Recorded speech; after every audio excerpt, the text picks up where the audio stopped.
Bonjour une fois de plus, j'espère que vous vous portez bien ce matin.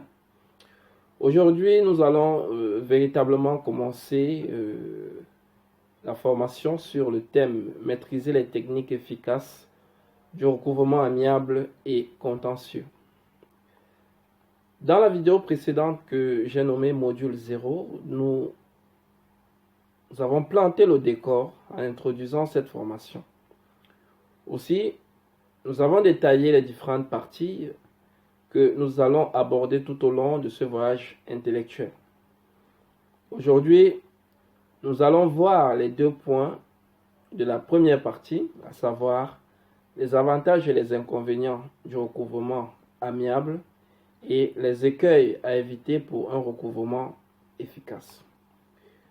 Avant de parler des avantages et les inconvénients du recouvrement, je me suis dit qu'il est important de définir d'abord le crédit, parce que tout part de là.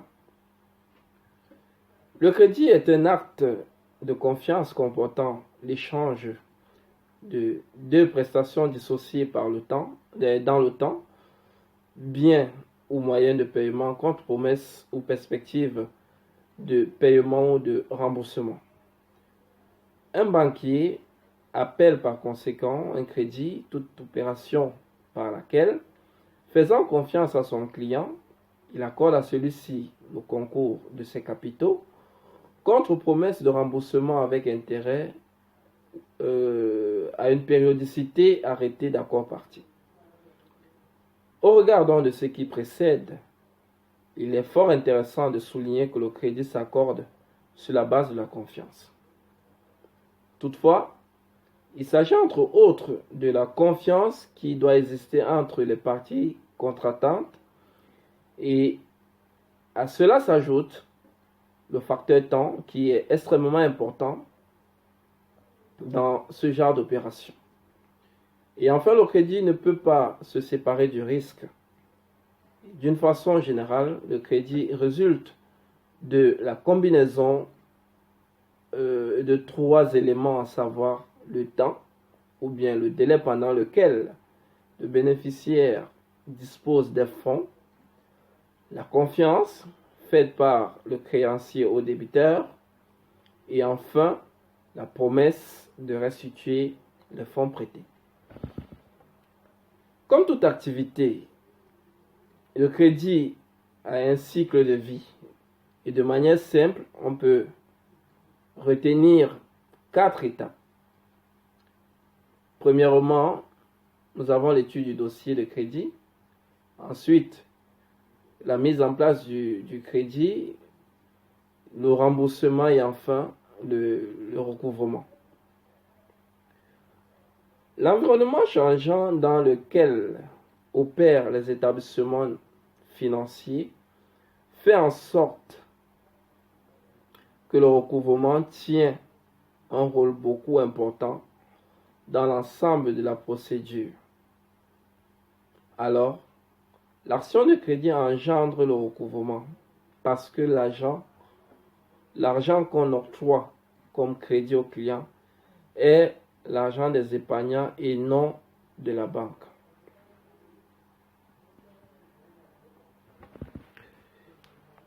Personnellement, j'aime souvent le dire qu'un bon recouvrement commence à partir du moment où le client émet le besoin de bénéficier d'un accompagnement de la banque, c'est-à-dire à partir du moment où le client rédige sa demande de crédit. J'aimerais souligner ici avec insistance qu'il ne faut jamais rédiger une demande de crédit à un client. Même s'il vous dit qu'il ne connaît pas écrire, il est préférable que le client rédige avec sa propre main d'écriture, qu'il rédige sa propre demande. Raison pour laquelle vous devez avoir un modèle afin que le client puisse recopier avec sa propre main d'écriture.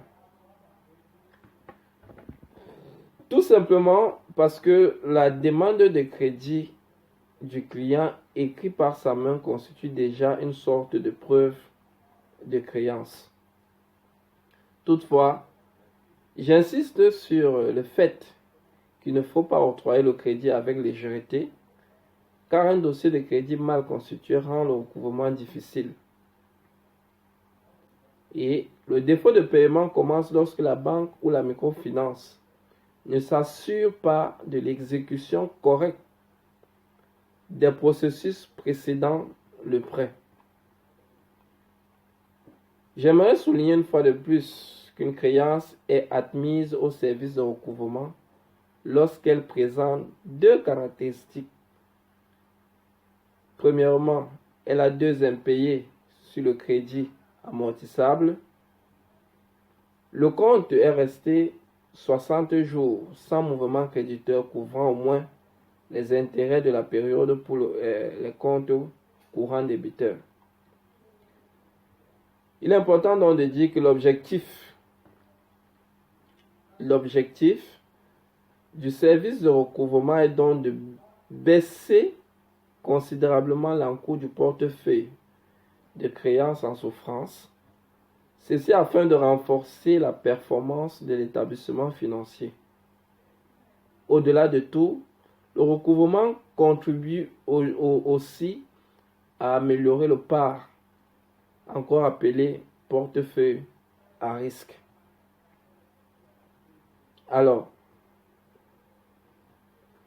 nous allons donc commencer, nous allons entrer dans le vif du sujet en abordant les avantages et les inconvénients du recouvrement amiable de créances. Quels sont les avantages et les inconvénients du recouvrement de créances?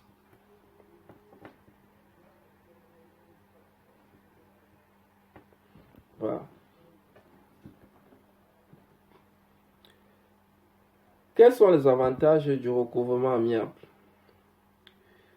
J'ai noté ici 7 avantages du recouvrement amiable.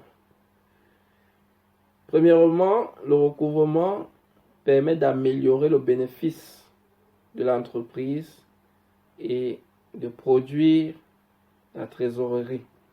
Donc, le recouvrement de créances clients permet d'améliorer la trésorerie de l'entreprise et permet aussi à l'entreprise d'améliorer son bénéfice.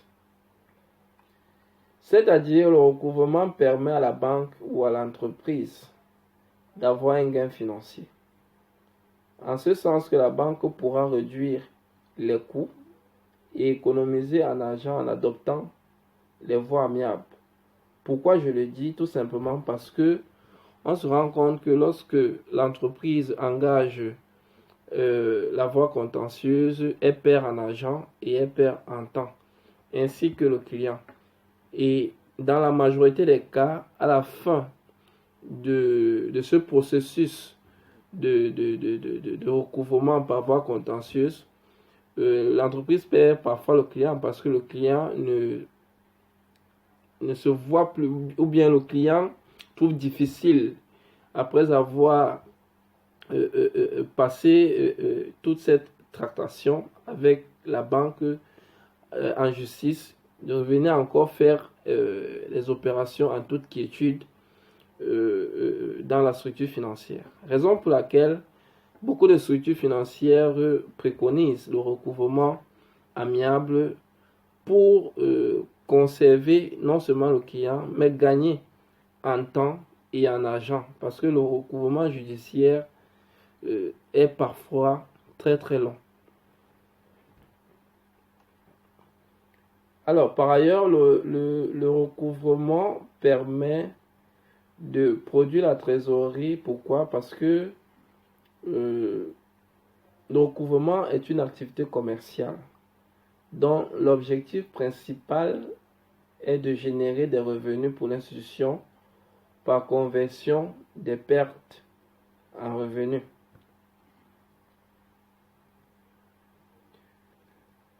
Comme deuxième avantage du recouvrement amiable, nous allons dire que le recouvrement permet de préserver les emplois et les salaires. Comme troisième avantage, le recouvrement permet de maintenir la structure financière en bon état. Et comme quatrième avantage, le recouvrement amiable permet de préserver les relations contractuelles entre la banque et son client. Alors, voilà un peu brossé en quelques lignes les avantages et les inconvénients du recouvrement, les avantages autant pour moi du recouvrement amiable. Nous allons donc maintenant voir les inconvénients.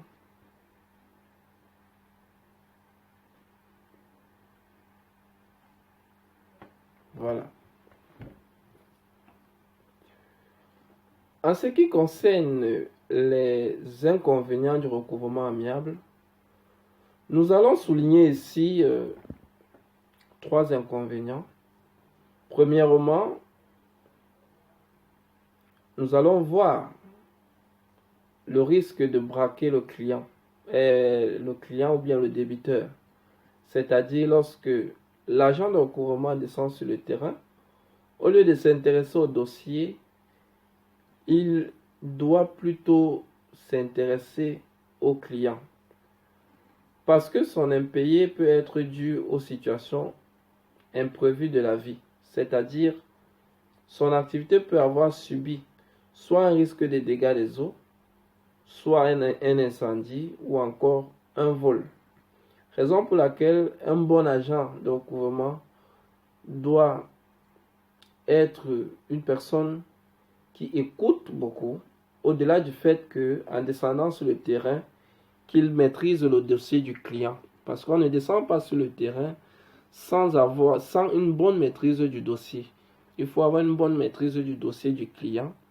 Lorsque vous descendez maintenant sur le terrain, vous avez, je vais dire, tous les éléments vous permettant de faire un bon recouvrement. Pourquoi? Parce que, premièrement, lorsque vous entrez dans le dossier du client débiteur, cela vous permet de préparer en amont votre descente sur le terrain. Il ne faudrait pas que, lorsque vous êtes sur le terrain, vous vous mettez à bégayer ou bien à balbutier. Vous devez montrer au client que vous avez une bonne maîtrise de son dossier.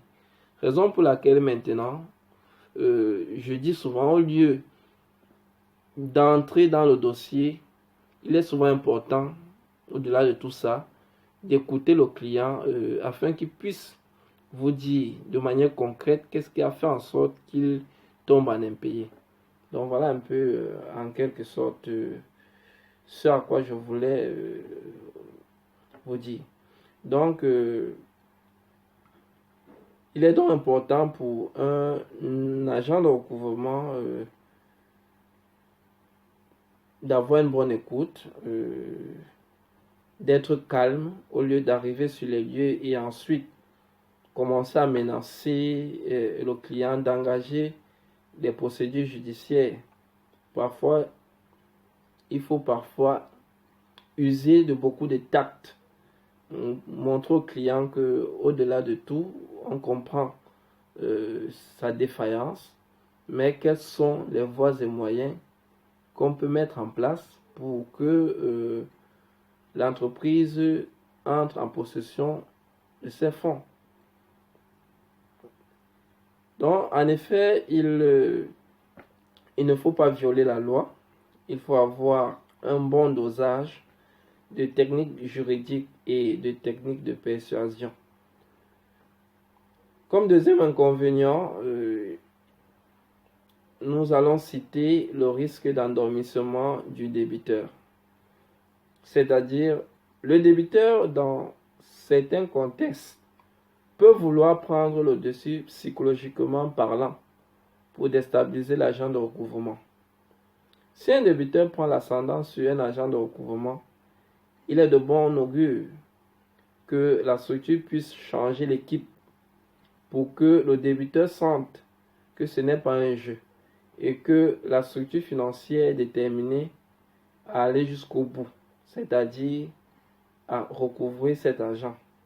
Parce que comme on l'a dit en amont, l'argent qu'on donne aux clients pour aller développer son affaire, ce n'est pas l'argent de la banque, mais c'est l'argent des épargnants. C'est donc pourquoi je dis souvent, il ne faut pas créer une relation de familiarité avec le client, mais une relation strictement professionnelle. Cela nous pousse donc à parler du troisième inconvénient, à savoir le risque de familiarisation, de se familiariser avec le débiteur. Il ne faut jamais prendre les pots de vin des clients lorsqu'ils veulent le crédit. Ça, c'est une loi. Certains, parfois, vous proposent de l'argent pour que leur dossier puisse obtenir un accord favorable du comité.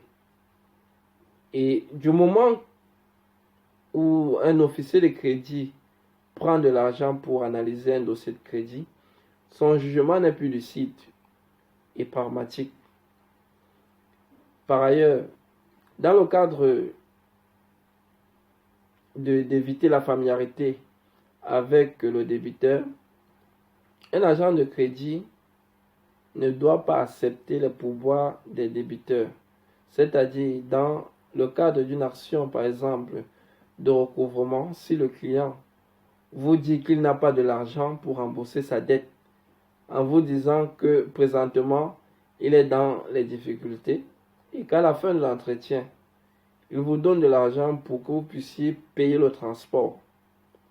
Il faut prendre cet argent, aller le verser dans son compte, et lors d'une autre descente sur le terrain, vous lui remettez son bordereau de versement, ou bien son reçu, lui signifiant que l'argent qu'il vous a remis pour payer le transport, vous avez versé cette somme dans son compte, dans le cadre du recouvrement. Il va tout de suite comprendre que vous n'êtes pas là pour du jeu, mais que vous êtes déterminé à recouvrer l'argent qu'il a pris. Parce que l'argent qu'il a pris n'est pas l'argent de la banque, mais c'est l'argent des épargnants. Alors, nous allons un peu parler donc des écueils à éviter. Oui, des écueils à éviter pour un recouvrement efficace.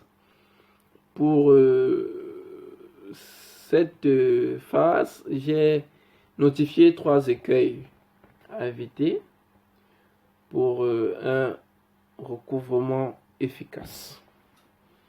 Alors, en ce qui concerne les écueils à éviter pour un recouvrement efficace, nous pouvons citer à titre d'exemple, bien évidemment, éviter de se familiariser avec le débiteur. En effet, il faut être professionnel dans son travail. Il faut être professionnel dans son travail. Il faut être courtois, il faut être gentil avec un client. Cela ne voudrait pas dire que nous devons oublier, nous devons nous oublier au point de parler des problèmes de famille au client afin qu'il puisse nous apporter son aide ou encore accepter les pots de vin hors service. Vraiment, ce sont des choses qu'il faut proscrire. Le deuxième écueil à éviter est d'éviter les cadeaux du débiteur ou bien du client qui voudrait bénéficier d'un accompagnement de la banque. Lorsqu'un officier de crédit prend un cadeau du client ou bien un agent de recouvrement prend un cadeau du client, cela impacte profondément sur son analyse. Et en ce qui concerne l'officier de crédit, il ne pourra pas analyser froidement le dossier de crédit du client. Lors de l'analyse, il y aura toujours un certain laxisme parce qu'il sait qu'il a perçu de l'argent pour monter le dossier ou bien pour faire en sorte que le dossier puisse obtenir un avis favorable. Par contre, lorsque vous êtes strict, vous analysez le dossier du client de manière professionnelle et froidement, comme j'aime le dire. Et dans le même ordre d'idée, il faut éviter de prendre de l'argent du client, soit disant qu'il vous félicite après avoir fait valider son dossier de crédit. Au moment du recouvrement, l'officier de crédit ne pourra pas être radical, froid, déterminé face au client, parce qu'il sait que peut-être au préalable, après que le dossier soit passé, il a pris des petits pots de vin. Non. Je sollicite souvent, qu'est-ce que moi je fais lorsque un client le fait? Vous dites au client merci, mon plus grand désir ou ma plus grande fierté, c'est que le travail que j'ai fait sur votre dossier, que vous ne puissiez pas me décevoir. En faisant quoi? J'aimerais tout simplement que vous remboursiez votre crédit dans les délais, que vous montrez que vous êtes un bon client en remboursant votre crédit en n'ayant pas des impayés. Donc voilà un peu l'attitude à adopter face aux clients. Refusez vraiment les petits pots de vin que les clients donnent lorsqu'ils viennent signer leur tableau d'amortissement et qu'ils partent décaisser. Vraiment, il faut éviter cela. Alors, lors des descentes sur le terrain, lorsque les actions de recouvrement sont faites, si le débiteur, voilà aussi une autre chose, si le débiteur vous propose de vous amener dans un restaurant, vraiment déclinez l'offre poliment, car l'argent prévu pour vous amener au restaurant sert à baisser sa dette.